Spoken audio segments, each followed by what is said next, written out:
Hello, you wonderful people, and welcome to another episode of Not Too Comic Book. This being a show where I talk about TV shows that are adaptations of comic books. For today's episode, I'm going to talk about the latest episode of Stargirl. A lot of really interesting things went down in this episode, so let's break it down.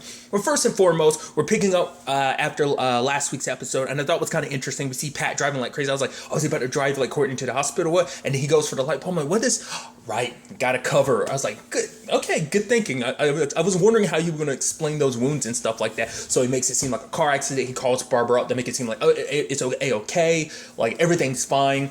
Obviously, she comes home shortly from her trip. Obviously, it's so interesting because, like, obviously, like, the time she's spending with Jordan and stuff like that, it didn't go where I thought it was going to go. Like, at the very least, I was thinking, like, maybe he started getting a little too close to Barbara. I mean, who's to say that still won't be the storyline later on, but I was wondering if that was the direction they were going to go down, but turns out not necessarily to be the case. But obviously, Pat's there with Courtney when she wakes up in the hospital, and she's like, he's explaining everything.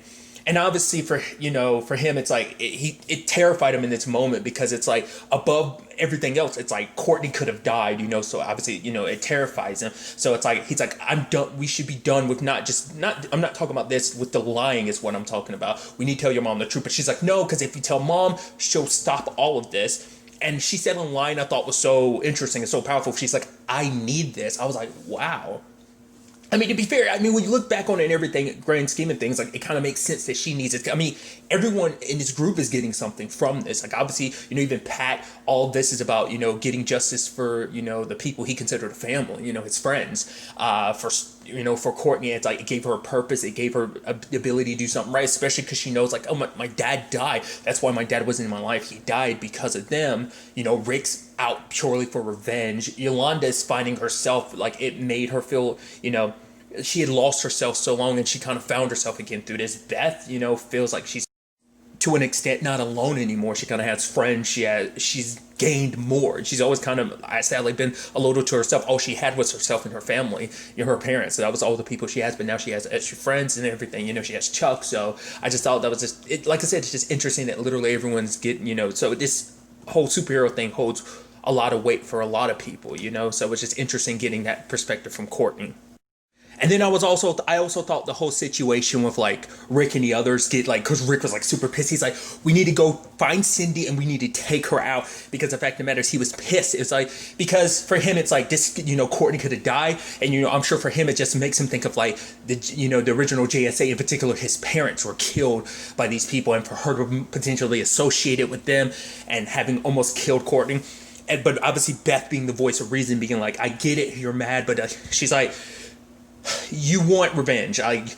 You hurt so much, you want to hurt other people. She's like, she's like, because I care about both of you as well, like, along with Courtney. So the fact is, man, I don't want anything to happen to you guys. So if we go into this, we need to find out who her parents are, so we can find out, we can't go into this, not knowing anything. So Beth kind of has her plan. At the same time, Cindy's like, Dad, I defeated Stargirl, ha ha ha ha. But she didn't get the reception she thought she would get because her dad's pissed at her, because it's like, I went to go check to find the body.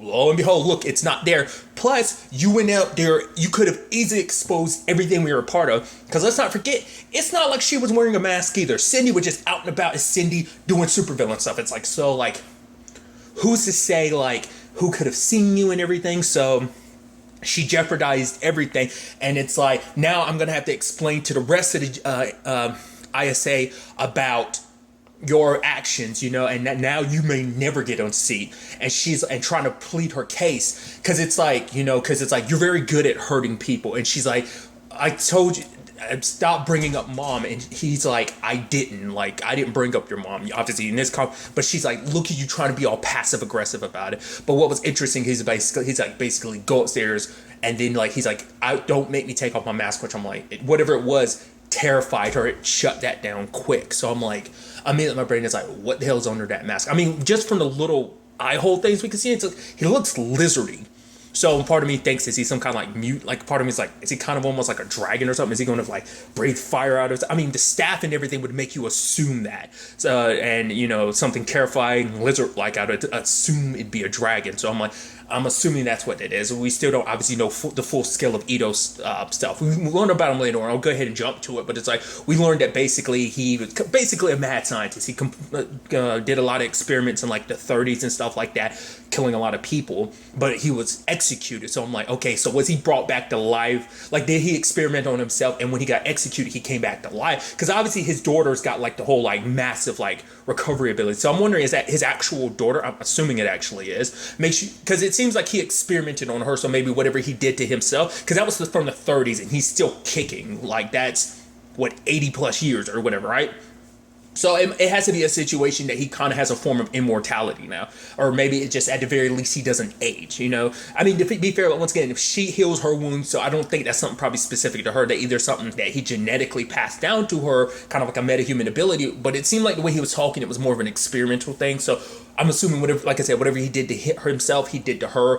Obviously made modifications with the shivs coming out of her hands or arms. So. Because whatever Ito's situation is, I don't think it's like a Solomon Grundy thing. I mean, once again, not well versed, but because I know in Gotham, Solomon Grundy's thing is more of a science fictional thing, but I think typically it's more of a magical thing. I could be, 100% mistaken on that part, but regardless.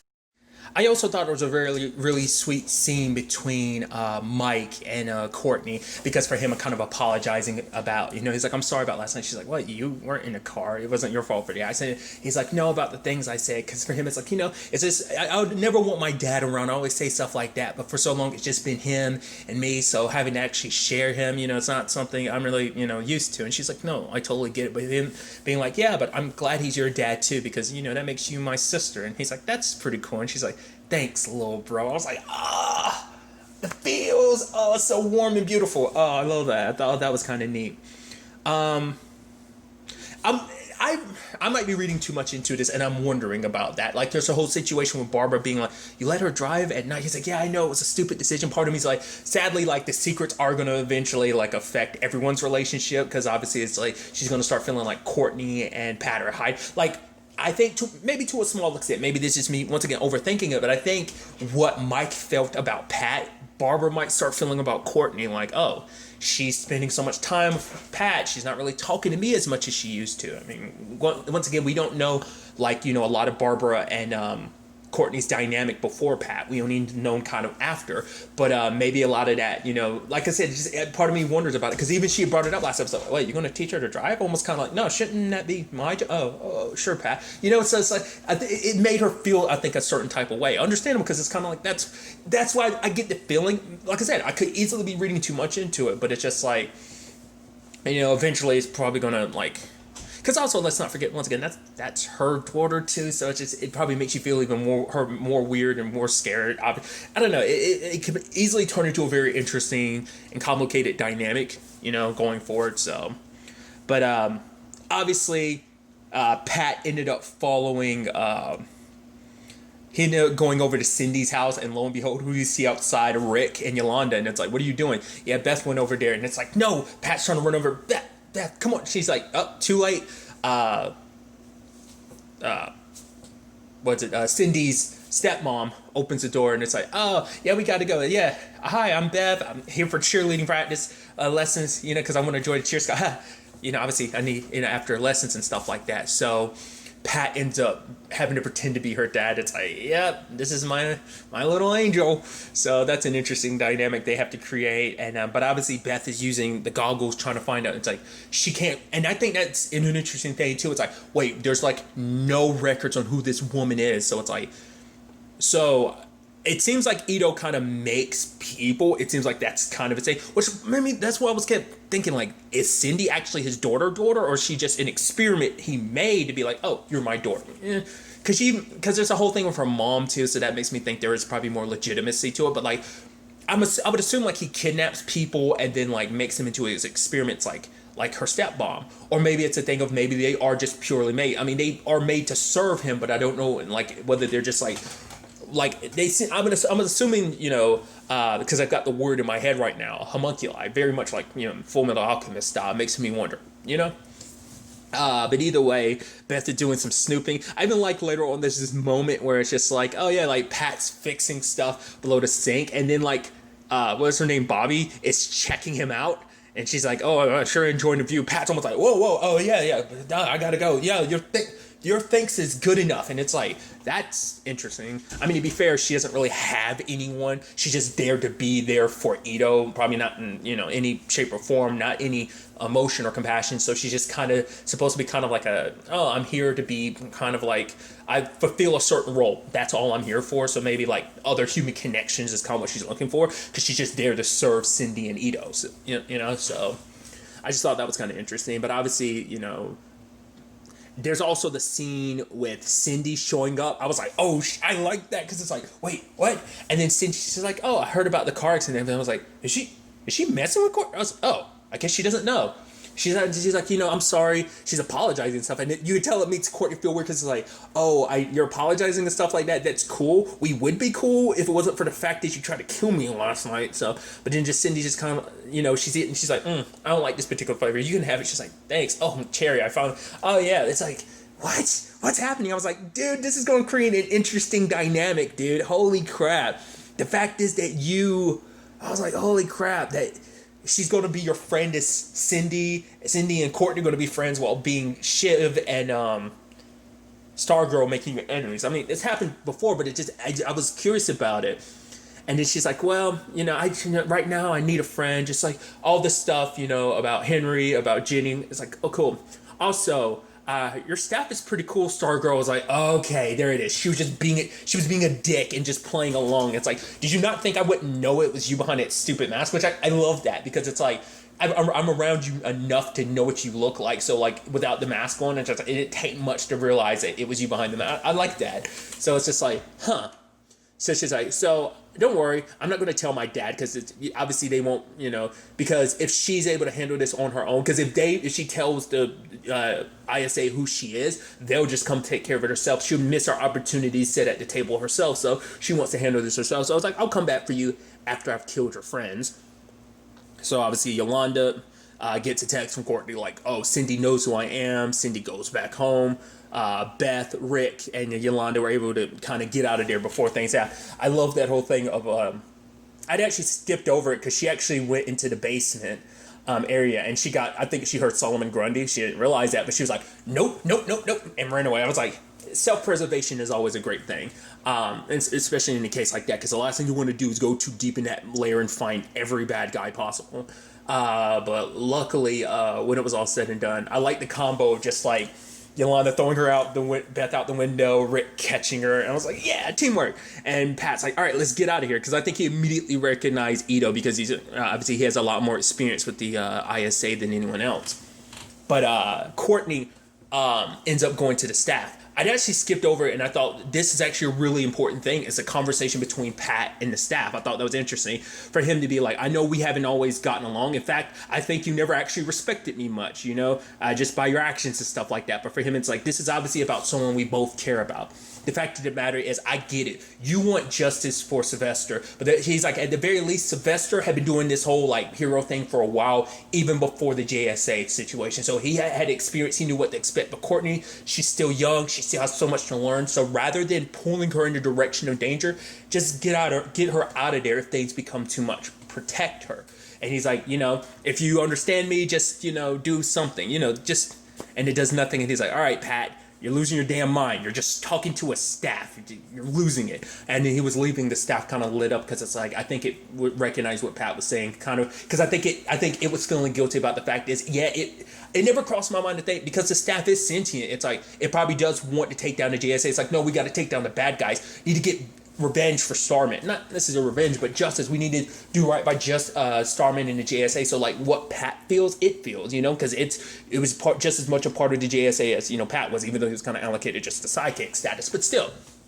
So I mean, the person you've probably been by their side for probably decades, like you want to get back at the bad people who hurt them, So, but then like part way through it, like Courtney was trying to get the staff, but the staff wouldn't come, and she's like, what was that about, But it wasn't until she's like, Pat and the others are danger. So it's like, I think the thing of like being not only protecting Courtney, but protecting those important to her as well, because I think maybe the staff feels like, oh, I couldn't protect the rest of the JSA. Not only Starman, I couldn't protect the rest of the JSA either. So maybe it's in its own way it feels like it has to redeem itself in some shape or form, she went burrowing into Cindy's room, turned close quarters combat literally in the smallest area. At the same time, there was a whole thing with Henry. He's slowly discovering his powers. He found his dad's key. His telekinesis started kicking in, and he found his dad's secret room where his brainwave suit is, and he's like a picture of his mom. He's like, what's going on? And then he finds a letter. It's got a picture of Cindy, and it's like, oh, Dr. Ito being like, oh, thank you for giving me this opportunity. Cindy will watch over your son. So Henry, bounces, and then Courtney and Cindy are having their fight. They fly out the window right in front of Henry, and it's like, oh, shit's about to go down. So while all this, they're having their fight, and it's just like, I like the moment they're just like jumping towards each other and just kind of land to the ground. It's like, holy, Also, I think because Courtney did kind of have the upper hand in this fight, she was kind of handling it to a certain extent, but I think it is the thing of like, she still hasn't really had too much experience going up against someone plus she's still injured too. I'm sure that doesn't help either, but she's still very inexperienced when it comes to all of this. So when the time comes, Henry is being overwhelmed by all of their thoughts, and he kind of sends out like a telekinetic shock, push, and knocks everybody away. Cindy gets pulled into the sewers because her dad's probably like, all right, this is more than enough. Your own punishment. Like, you weren't supposed to be going out. I mean, to be fair, Stargirl came to her, but it's like, you created the situation, but also probably I'd rather watch from afar. I don't need you interfering. And Henry's hearing her thoughts, and it's like, holy crap, he's like his dad brainwave. Henry's like Courtney, so now he knows about that. Now he's learning about the ISA, the JSA, and it's just like, oh.